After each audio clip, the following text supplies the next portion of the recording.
Paur, senior writer for RealTime Fantasy Sports. Welcome to another edition of the RealTime Fantasy Sports Show. On today's show, I'm going to give you 5 fantasy takeaways from Week 13 of the fantasy football season. I know there's still 3 games to be played. Yes, 3 games still. We have 2 today, 1 tomorrow on Tuesday. Today is Monday, so there's 2 games today and 1 tomorrow. But I'm still going to give you my 5 fantasy takeaways from this weekend, talk about 5 fantasy things that happened over the weekend that I think is worth noting going forward. All right, my first fantasy takeaway for Week 13, David Montgomery set up for a big finish. I know fantasy football fans have been waiting for Montgomery to have that breakout season. It hasn't happened yet, but I think there are good things happening with Montgomery right now, and he's going to do well the rest of the way. He had 17 carries for 72 yards and 2 touchdowns this week, 4 catches for 39 yards, giving him 111 total yards in the game. He has 25 plus fantasy points 2 straight games. He plays the Texans, Vikings, and Jaguars his next 3 games. 3 very favorable matchups for Montgomery. He's peaking at the right time. I think he finally helps fantasy teams in a big way down the stretch. My next fantasy takeaway is Travis Kelce will be a top 10 fantasy pick next season. He was taken in the second round of most drafts this year, sometimes late first in some very few drafts that happened. But for the most part, he was a second round or even a third round pick. But next year, I think he'll be top 10 overall. He already has more than 1,100 yards, 82 catches, 5 100-yard games, at least 8 receptions, 7 to 12 games. He produces like a top 5 fantasy receiver, and this is at a very thin tight end position.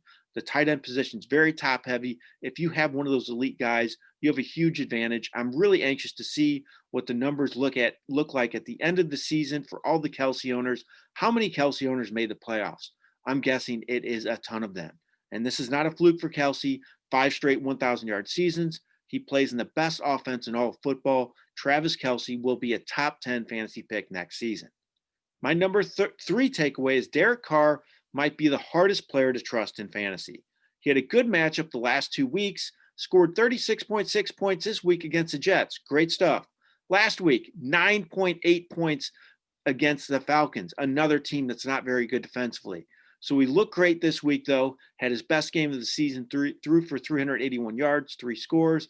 He has 25 plus points, 2 of 4 games. But those other 2 games, he has fewer than double-digit fantasy points. So he's all over the map this season for fantasy teams, certainly capable of the big game, but really a hard guy to trust because of his up and down play. My number 4 takeaway, Marvin Jones is peaking at the right time.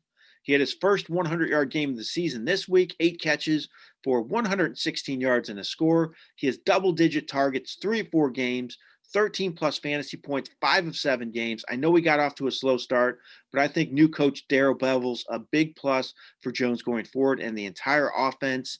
Jones is really peaking at the right time, and I think he could be a factor down the stretch, even if Kenny Golladay returns.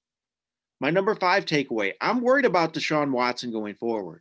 No Will Fuller because of suspension, and now Brandon Cooks suffered another concussion. I would not expect Cooks to return anytime soon. He has a history of concussions. It's a big concern for him.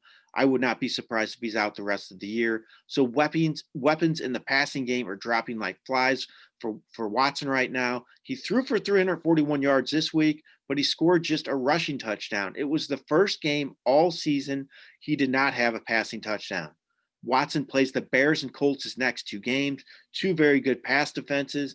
I'm a little concerned about Watson.